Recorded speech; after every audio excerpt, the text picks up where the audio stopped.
1 year before my retirement, may isang desisyon akong ginawa na hindi ko inakalang magpapabago sa next chapter ng buhay ko. Sa totoo lang, hindi naman ako naghahanap noon ng panibagong direction.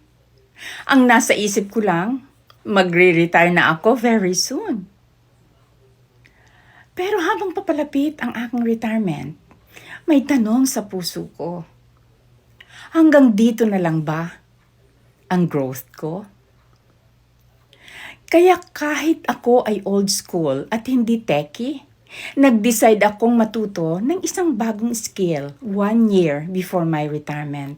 Hindi para maghabol, hindi para ma-pressure, kundi para bigyan ng bagong meaning ang season na papasukin ko. At doon ko nakita na ang retirement pala